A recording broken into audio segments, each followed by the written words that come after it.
I'm FPL Maverick and welcome back to the channel.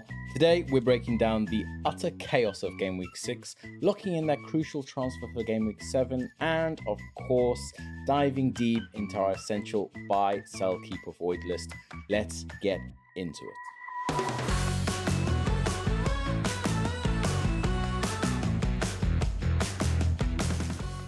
So first things first, Game Week 6 was certainly a journey.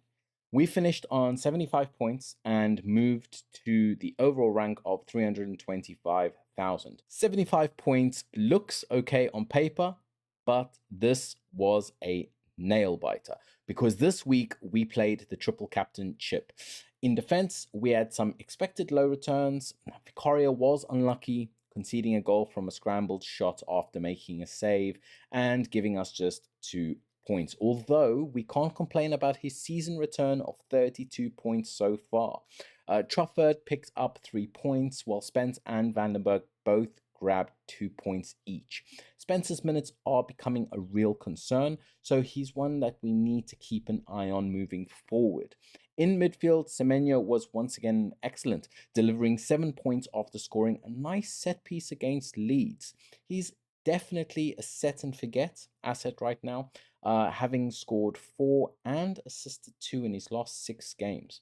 On the flip side, Salah was quiet, only netting 2 points against Palace. His ownership is dropping to 45.5% as managers are moving him on. And I must admit, his dry spell is getting tough to watch. Up front, we saw a worrying display from Evanilson with 0.02 XG and João Pedro with 0.00 XG.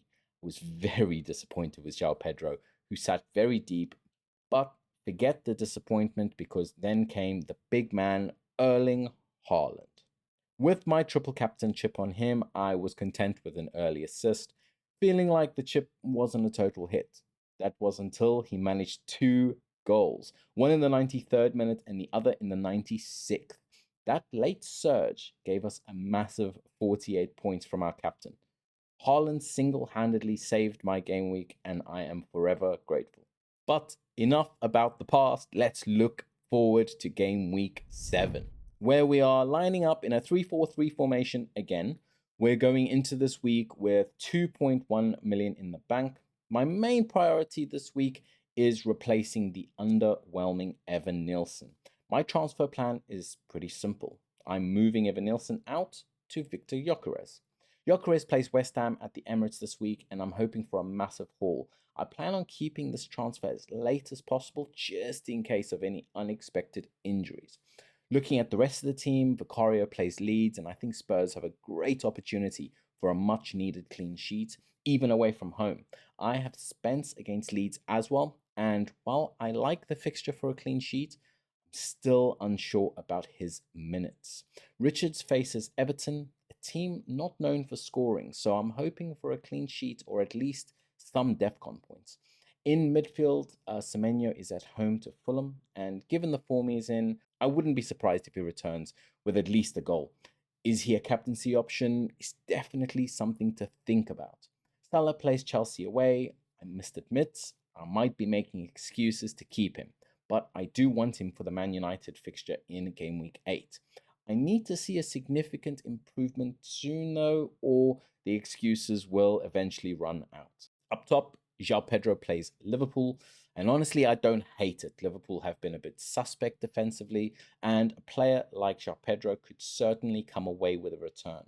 My captaincy decision for me is a no-brainer. Erling Haaland plays Brentford away, and in his kind of form, I just have to auto-captain the big man. As for chips, I only have bench boost left, which I plan to use later on, before the Game Week 19 cutoff. All right, let's talk a little bit of strategy for the wider FPL community. Here's my verdict on who you should be targeting or avoiding this week. Players you should be looking to bring in if you don't already have them. Semenyo, for obvious reasons, he is the informed player this season outside of Erling Haaland. Get him in. Haaland, if you're still deciding between Salah and Haaland, currently I would be going for Haaland. His total expected goals is 7.37, which is more than many teams this season. the Arsenal defense. So David Raya is a cheap way into their defense, and Gabriel offers an excellent attacking presence. Alternatively, you could be looking at Jurrien Timber, who is quite attacking. He has got a XG of 0.32 and is cheaper than Gabriel at 5.8 million. Arsenal's attack, I'd consider Eze and Gyökeres here.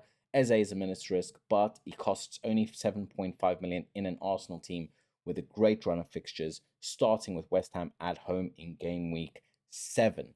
You could be looking at Saka as well, but I'm not sure about him being a little injury prone at the moment. Did come off early in his last game, so just keep an eye on that.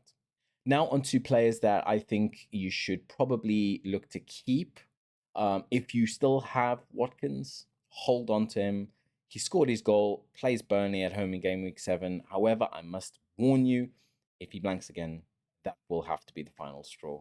João Pedro, yes, he's had a couple of rough games, but if you can keep the faith and get past this Liverpool fixture in game week 7, they have a great run of fixtures coming up, including Sunderland and Wolves at home. Next, Salah. He is currently the most transferred player out this week, with 344,000 managers getting rid. I believe his dry spell of form cannot last.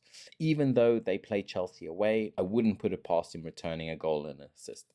Hold him unless selling Salah gives you a clean route directly to Haaland, at which point I'd consider it. Some players to avoid, I'd definitely be avoiding the Aston Villa attack. This goes mainly for Morgan Rogers and Ollie Watkins. Villa are starved for goals and they are struggling to put the ball in the back of the net right now. So Morgan Rogers, Ollie Watkins, if you don't have them, avoid them like the plague. Next, Bruno Fernandes. Maybe a controversial take, but Bruno has not been in good form and the points he usually gets from penalties are under threat since he's already missed 2 this season.